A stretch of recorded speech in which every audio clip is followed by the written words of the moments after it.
Assalamualaikum. Tema yang akan saya angkat siang ini, sore ini, sambil suasananya yang sangat enak. Di beberapa kota kayaknya hari ini atau sore ini, siang ini hujan ya. Termasuk di Batu juga hujan ini. Tapi udah mulai reda dan sisa rintik-rintiknya saja. Aduh, ini kondisinya bawah sadar banget ini. Tembus ke bawah sadar.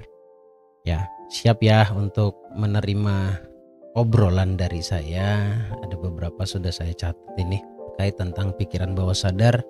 Bagaimana pikiran bawah sadar itu bisa menjadi magnet keberlimpahan. Ini sebenarnya ilmu yang simple banget, asal mau saja gitu loh. Pertama, pengenalan tentang pikiran bawah sadar tuh saya rasa beberapa hari yang lalu sampai kemarin kita sempat bahas tentang pikiran bawah sadar ya. Bahwasanya pikiran bawah sadar itu adalah bagian dari dalam diri kita yang bekerja secara otomatis. Jadi setiap apa yang paling dominan di pikiran bawah sadar, maka itu yang terus akan bekerja untuk kehidupan Anda. Agar bisa dominan ya terus diulang-ulang pastinya ya. Karena pikiran bawah sadar itu sangat mempengaruhi perilaku, emosi, dan keputusan. Semalam sempat saya sampaikan di kelas eksklusif saya bahwa simple sebenarnya untuk melihat orang itu sebenarnya punya problem di bawah sadarnya tuh mudah banget. Punya atau tidak punya problem, positif atau negatif, yang dominan di pikiran bawah sadarnya tuh udah kelihatan banget. Bisa ditebak sebenarnya. Dilihatnya dari mana? Dari keadaannya saat ini. Kehidupannya saat ini. Ya, kalau saat ini baik-baik saja, kalau kita mau berbicara tentang finansial misalnya. Kalau finansialnya baik saat ini, berarti sebenarnya dia baik-baik saja secara finansial. Walaupun ketika ditelaah lagi ke masa lalunya, pasti ada juga problem, tetapi tidak dominan gitu ya. Nah, ketika hidupnya bermasalah, finansialnya bermasalah, lagi tidak sedang baik-baik saja, ya berarti sebenarnya dia sedang punya masalah tentang masa lalunya yang berkaitan dengan finansial. Kita buat simpel saja sebenarnya, jadi tidak usah dibuat ribet. Nah, hidup kita sudah ribet, terus pikiran kita ribet lagi, jadi nggak ketemu dengan yang dimaksud ketenangan itu seperti apa, kebahagiaan itu seperti apa. Jadi itu, kalau mau jelas ya silahkan tonton streaming saya, kalau nggak salah dari 3 hari yang lalu deh. Saya ngebahas detail tentang pikiran bawah sadar.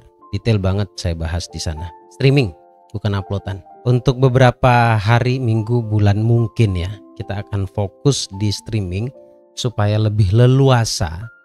Penjelasannya lebih leluasa, kemudian menjawab komentar-komentar juga lebih leluasa ya. Saya lanjut, setelah kita kenal dan tahu pola kerja, cara kerja pikiran bawah sadar, kita harus bisa membatasi itu. Pola pikir negatif. Pola pikir negatif itu bahayanya akan membatalkan semua keinginan Anda. Jadi kayak benteng gitu ya. Kayak benteng, Anda mau masuk ke satu daerah tetapi daerah tersebut dibentengi. Katakanlah daerah tersebut adalah daerah yang membahagiakan, kaya gitu ya. Tetapi Anda nggak bisa masuk ke situ karena sudah disabotase oleh pikiran negatif ya, oleh pikiran negatif. Bentuknya adalah takut gagal, ketakutan. Setiap kali mau mulai sesuatu yang akan membangun, muncullah rasa takut gagal, keraguan dan ketergantungan dapat menghambat kesuksesan. Jadi keraguan itu dapat menghambat kesuksesan. Nyambung sih, dalam agama kan kita disarankan untuk yakin terhadap doa kita, terhadap apa yang kita panjatkan. Kalau sudah kadung memanjatkan doa, yakin saja. Yang pernah disampaikan oleh guru saya, beliau mengatakan, ketika doamu dipanjatkan, sadar atau tidak sadar bahwa sebenarnya doamu sedang dikabulkan. On the way, jadi ketika ngucap gitu ya, itu sebenarnya sedang dikabulkan. Apalagi ngucapnya benar-benar didorong oleh perasaan yang kuat. Nah, pola pikir negatif yang menghambat atau yang membentengi, menghalangi kita untuk berkembang itu sering kita sebut dengan istilah mental block. Mental block ini adalah sebuah prinsip yang terus bersemayam di dalam hati, yang terus ada di dalam hati atau di bawah sadar. Pola pikir negatif inilah yang menghalangi selama ini. Jadi kalau Anda merasa Anda berdoa, Anda secara sadar Anda tuh pingin kaya, pingin dimudahkan oleh Allah, pengen mudah aja dapat rezeki gitu ya, nggak peduli apapun kerjaannya, duit datang aja gitu, pinginnya seperti itu. Tetapi kenapa tidak terrealisasi sementara kita tahu bahwa setiap doa itu dikabulkan? Kenapa kok tidak terkabul? Ya karena ada mental block atau pola pikir yang negatif yang bertentangan atau berlawanan dengan apa yang Anda inginkan. Prinsip maksudnya. Ya, prinsip ini kan berbahaya ya. Seperti yang sering saya sampaikan, termasuk takut gagal juga. Ini kan sebenarnya ada trauma keuangan ya, trauma untuk bertumbuh jadi nggak bisa karena sebab trauma. Mental block itu juga bisa prinsip-prinsip yang mengatakan di hati, di bawah sadar itu mengatakan gini, self talknya sehingga itu bisa menjadi mental block adalah kalimatnya, untuk apa kaya? Nah, biasanya orang kaya kalau kita kaya itu nanti cenderung kita jahat gitu. Untuk apa kaya kalau pada akhirnya tidak bahagia? Belum kaya udah ngomong begitu. Nah inilah pola pikir negatif bahwa seakan-akan menganggap uanglah yang menjadi penyebab orang itu baik atau buruk. Padahal sebenarnya uang itu tidak merubah orang. Keberadaan uang itu hanya mempertegas bagaimana orangnya. Jadi kalau dasarnya memang sombong ya, kalau Anda melihat orang sombong, orang kaya itu sombong, sebenarnya dari miskin memang udah sombong dia. Kalau ada orang kaya jahat emang dari miskin dia jahat. Jadi sebenarnya bukan karena uangnya. Baik dan buruknya seseorang itu bukan karena uangnya, tetapi karena uang itu ya. Uang itu adalah mempertegas siapa sebenarnya diri kita, siapa aslinya kita dan bagaimana aslinya kita. Jadi tolong dipisah antara uang dengan kebaikan dengan kejahatan. Karena uang itu secara sifat itu netral. Karena orang kaya baik, dermawan itu banyak. Orang kaya itu care kepada orang yang susah itu banyak banget ya. Dan banyak sekali orang kaya itu justru tidak diperbudak oleh kekayaannya. Banyak. Mungkin Anda saja yang tidak kurang jauh ngopinya gitu aja. Nah sekarang bagaimana caranya strategi mengaktifkan magnet di dalam diri kita, lebih-lebih tentang magnet uang. Kita masuk pada strateginya ya, mengaktifkan magnet uang itu seperti apa. Ada beberapa dan mungkin banyak sebenarnya, dan setiap orang itu punya cara tersendiri bagaimana merangsang dirinya untuk bisa menjadi magnet uang. Yang paling banyak ya, yang sehubungan dengan law of attraction itu adalah menggunakan teknik meditasi. Meditasi dapat membantu mengaktifkan pikiran bawah sadar dengan fokus pada nafas. Saya jelaskan dulu tentang meditasi. Banyak orang yang melakukan meditasi itu karena berkeinginan. Padahal meditasi itu adalah ruang atau cara untuk menenangkan diri dan merasakan apa yang sedang didapat olehnya. Bahkan saya pernah disampaikan oleh orang yang lebih paham tentang meditasi, kalau saya tidak terlalu paham karena memang tidak mengajarkan hal itu. Tetapi kalau tafakur saya memang mengajarkan. Kalau dirasa mirip-mirip ya mungkin sama gitu ya. Di saat dia bermeditasi berkeinginan berarti bukan meditasi. Jadi saat bermeditasi itu tujuannya cuma satu, merasakan keadaan sekarang. Jadi bangun pagi misalkan, bangun pagi duduk biasanya dengan pola-pola meditasi karena cara duduknya juga banyak ya. Duduk bersila, kemudian badannya tegap. Biasanya didukung oleh dibantu untuk mempercepat masuk ke bawah sadar itu menggunakan musik sesuai gelombang otaknya. Musik relaksasi. Jadi ketika mendengarkan yang difokuskan cuma nafas, nafas masuk, nafas keluar. Memang di sini tidak ada menjelaskan tentang doa saya ini Gus, gimana caranya memasukkan doa itu. Nggak usah fokus di doa dulu.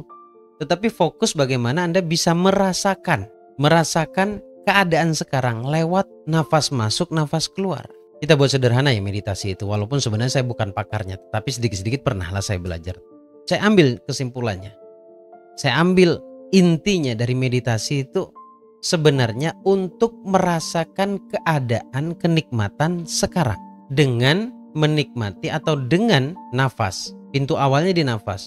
Bahkan meditasi ini juga bisa menjadi satu teknik untuk menyembuhkan penyakit fisik. Bisa banget. Dan juga teknik meditasi ini juga bisa menarik keberlimpahan, kebahagiaan, bahkan uang gitu ya. Setidaknya meditasinya kurang lebihnya 10 menit sehari sekali setiap pagi. Kemudian yang berikutnya adalah tekniknya selain meditasi adalah visualisasi. Visualisasi ini maksudnya artinya adalah membayangkan satu keadaan dan sudah terjadi ya, dan Anda bahagia di sana. Bahkan kata seakan-akan tuh hilang. Kalau seakan-akan tuh masih menggambarkan belum benar-benar masuk ke dalam bawah sadar. Kalau bahasa kampungnya visualisasi itu lebih tepatnya melamun ya. Jadi kalau Anda masih bingung, visualisasi positif dapat membantu memprogram pikiran bawah sadar. Visualisasi itu adalah membayangkan satu keadaan, satu kondisi yang Anda inginkan, gambarkan sejelas mungkin di pikiran Anda, di imajinasi Anda, dan Anda percaya hingga bahwa kejadian itu benar adanya. Kalau penjelasannya sebenarnya pada umumnya adalah seakan-akan itu sudah terjadi. Itulah visualisasi. Kalau bahasa kampungnya melamun. Coba di kondisi kayak gini nih, insya Allah sebagian besar di Indonesia ini hujan ya, sebagian besar terutama penonton saya. Kondisi alamnya hujan, cuacanya hujan, agak mendung, mulai kabut apa segala macam. Ini sebenarnya adalah salah satu tools atau keadaan yang kita mudah sekali untuk mengakses pikiran bawah sadar. Nah biasanya ketika sendiri bawaannya imajinasi kita tuh suka jalan kemana-mana gitu loh. Akhirnya terjebak pada satu kondisi yang sering kita sebut dengan melamun. Kebanyakan orang melamun itu menganggap lamunannya tuh beneran terjadi. Makanya biasanya ketika sudah selesai ngelamunnya kaget dia. Ternyata hanya melamun gitu. Padahal itu sebenarnya visualisasi yang benar-benar real visualisasi. Nah, selain visualisasi, teknik yang berikutnya adalah dengan berafirmasi.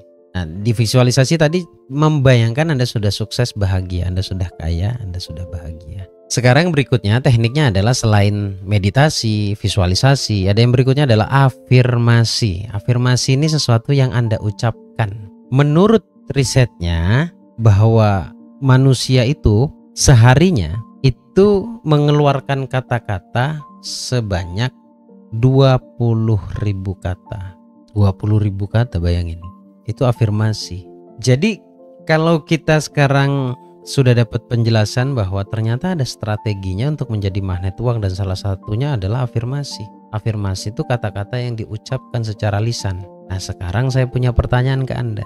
Anda tuh sudah berafirmasi kok. Pertanyaannya, selama ini apa yang sering Anda ucapkan?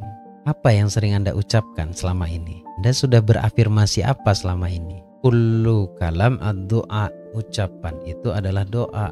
Afirmasi powerful, iya, dengan kesadaran tentunya. Bisa beberapa kali saja menyebutkan terkabul, mengatakan berafirmasi terkabul. Karena sebab dia yakin penuh. Ada juga untuk terkabulnya satu ucapan itu harus diulang-ulang bertahun-tahun baru terkabul. Dengan berharap itu mendominasi di dalam hati. Saya tambahkan afirmasi dan self-talk itu bedanya apa? Afirmasi itu ucapan, self-talk itu kata hati. Jadi semakin sering Anda mengucapkan hal positif, hati Anda pun akan positif juga. Karena kata hati itu sebenarnya risetnya juga mengatakan 3 kali lipat daripada ucapan lisan, 60.000 kata. Berikutnya adalah dengan cara strateginya ya, untuk memaksimalkan atau mengaktifkan magnet uang dalam bawah sadar kita, yaitu dengan mendengarkan audio terapi. Penggunaan musik dan suara, ini yang dimaksud adalah audio terapi ya. Musik dan suara relaksasi dapat membantu mengaktifkan pikiran bawah sadar sesuai sugesti yang diucapkan. Bisa dengan suara alam, tapi harus ada suara, harus ada voice-nya gitu loh. Sugestinya maksudnya. Nah, kita akan kupas pelan-pelan ya tentang hambatannya ya. Tadi kan sempat saya bilang mental block dan lain sebagainya, termasuk luka hati ya, mengatasi rasa takut gagal. Contohnya itu, ubah pola pikir negatif dengan afirmasi dan visualisasi kesuksesan. Ternyata semakin sering berafirmasi positif, bervisualisasi dengan visualisasi yang positif dengan sukses, maka lambat laun seiring berjalannya waktu, perasaan takut gagalnya itu akan hilang dengan sendirinya. Kemudian mengatasi ketergantungan, kemelekatan maksudnya. Untuk mengatasi kemelekatan, karena kita tuh sering berdoa, ada satu kekhawatiran kebanyakan orang adalah khawatir doanya itu justru melekat, di mana ada penjelasan bahwa kemelekatan itu justru akan membuat sulit itu menjadi terkabul. Bangunlah sebuah keyakinan dan Anda harus sadar juga tentang porsi. Porsimu berdoa, porsi Allah mengabulkan. Nah, kemelekatan itu karena ada porsi Allah yang kita ambil. Kita yang akan mendikte Allah bahwa ini harus terkabul begini. Jadi kalimat seharusnya atau kata harus itu justru bisa membunuh impian. Jadi prakteknya di sini bukan mengajak Anda untuk larut dalam masalah ya. Anda harus punya visi misi gambarannya ke depannya seperti apa. Fokus pada kebaikan. fokus pada pertumbuhan, perkembangan, fokus pada perubahan. Perubahan apa yang bisa Anda perbuat? Rencana keuangan Anda tuh seperti apa? Kalau Anda punya uang tuh Anda mau ngapain? Harus punya tujuan, buat rencana untuk pencapaiannya. Jika saya sampai di impian saya misalkan nih 1 miliar, apa yang akan Anda lakukan? Kalau saya percaya banget, daripada kita berimpian uang aja gitu, tapi kita nggak tahu peruntukannya untuk apa, itu sulit sebenarnya. Jadi selain kita ingin mendapatkan rezeki gitu, kita meminta, kita berdoa kepada Allah rezeki sekian gitu, misalkan katakanlah uang 1 miliar gitu. Anda sudah ada progres, uang 1 miliar itu untuk apa? Peruntukannya. Dan itu pun akan mempermudah Anda untuk bervisualisasi gitu. Yang kedua adalah kembangkan bisnismu dari mulai yang terkecil. Kembangkan bisnismu dari mulai yang terkecil. Tapi ketika berbisnis, dominanlah dengan pikiran bawah sadar. Pikiran bawah sadar seperti apa ya? Pikiran bawah sadar yang akan membangun Anda, bangun sebuah inisiatif yang mengajak Anda akan terus bertumbuh. Bukan ketika melihat hasilnya dikit, Anda udah galau gitu. Nah itu yang membuat ciloko, apes gitu maksudnya. Yang berikutnya adalah ketika Anda dapat rezeki, kelola uang itu dengan baik. Jangan boros, jangan brutal penggunaan uang. Baru punya uang lebih dikit aja udah bingung mau ngabisin uangnya gitu. Diem. Kalau punya banyak uang tuh diem. Kemudian dikelola dengan baik. Nggak usah terlalu hidup mewah dulu kalau memang belum waktunya. Perhatikan pemasukan dan pengeluaran. Ini bicara manajemen bisnis sebenarnya. Tapi juga ini berhubungan dengan bawah sadar. Karena ketika orang tuh masih memiliki luka batin finansial misalkan itu, berpotensi dia membeli sesuatu yang sebenarnya itu bukan kebutuhannya. Beli aja besok udah nggak dipakai gitu. Itu banyak lah. Siapa yang kayak gitu? Kalau ada yang kayak gitu berarti Anda punya luka batin finansial, punya dendam keuangan. Kita buat simpel saja. Dari yang saya jelaskan tadi, mana yang paling efisien? Begitu pertanyaannya. Yang paling efisien adalah program ulang pikiran bawah sadarmu dengan audio terapi. Jalan pintas, ya jalan pintas. Karena hanya cukup dengan mendengarkan sadar betul Anda ingin memprogram. Ketika Anda sudah sadar betul, punya kesadaran, punya pengetahuan bahwa ini saya begini nih tujuannya untuk memprogram loh, bukan untuk ngapa-ngapain. Nah, Anda sadar betul seiring berjalannya waktu itu semua benteng tadi yang saya maksud itu akan terbuka dengan sendirinya. Audio terapinya apa? Ya bisa dengan audio terapi magnet uang bisa langsung. Tetapi yang menjadi masalah kalau masih misalkan hatinya masih punya problem gitu loh. Kayak tadi yang saya sebutkan, problemnya adalah masih memiliki luka batin finansial. Kalaupun memungkinkan Anda dimudahkan rezekinya, ya tetap rezekinya cepat habis. Gini, kalau kita bermasalah di finansial, sebenarnya kita punya hubungan dengan duit itu yang tidak baik-baik saja. Kalau kita punya permasalahan finansial, sebenarnya kita tidak benar-benar baik hubungannya dengan uang. Pokok permasalahannya di situ. Contoh ini, Anda sahabat saya, teman saya. Kalau saya tidak membantu Anda, berarti hubungan kita tidak baik-baik saja. Itu tuh logikanya di situ. Kalau Anda bermasalah di finansial, berarti Anda punya hubungan yang tidak baik-baik saja dengan uang. Penilaian Anda pada uang suuzon, berburuk sangka kepada uang. Uang itu juga makhluk loh ya. Surga neraka aja juga makhluk. Uang itu juga makhluk. Semua di semesta ini makhluknya Allah. Bagaimana Anda menilai uang? Terus Anda bersuuzon atau berhusnudzon ria kepada uang itu bagaimana? Terus bagaimana Anda memperlakukan uang? Itu aja kita cek. Berarti kalau mau finansialnya baik sekarang dan kedepannya, perbaiki hubunganmu dengan uang. Pertanyaannya bagaimana? Anda cek di pikiran Anda, apakah Anda suuzon terhadap uang? Bentuk suuzon atau berburuk sangka itu, kalau saya punya uang, nanti saya akan jahat seperti orang kaya di sono di seberang jalan. Kalau saya punya uang, saya pelit. Kalau saya punya uang, saya sombong. Itu namanya kita suuzon, sudah berburuk sangka kepada uang. Terus, seberapa sering Anda terkoneksi kepada uang? Semakin sering Anda terkoneksi pada uang, terhubung pada uang, maka Anda akan semakin baik finansialnya di masa yang akan datang. Artinya hubungan Anda dengan uang berarti baik-baik saja. Itu cara memperbaiki hubungan kita dengan uang. Terus bagaimana kita memperlakukan uang? Bagaimana ekspresi kita ketika Allah berikan rezeki? Saya kasih sederhana tuh tadi tuh. Jika keadaan finansial Anda tidak baik-baik saja, berarti hubungan Anda dengan uang yang tidak baik-baik saja. Itu pasti udah itu. Dikemaslah jadi mental block apa segala macam. Oke, saya akhiri dulu. Untuk promo-promo yang lainnya masih, kecuali webinar tanggal 26 itu promonya saat saya live streaming. Oke, sehat-sehat buat Anda semuanya. Terima kasih. Al-Fakir Ad-Dhaif ilallah. Selalu ingin belajar, bagus beraja. Assalamualaikum warahmatullahi wabarakatuh. Allahumma shalli ala sayyidina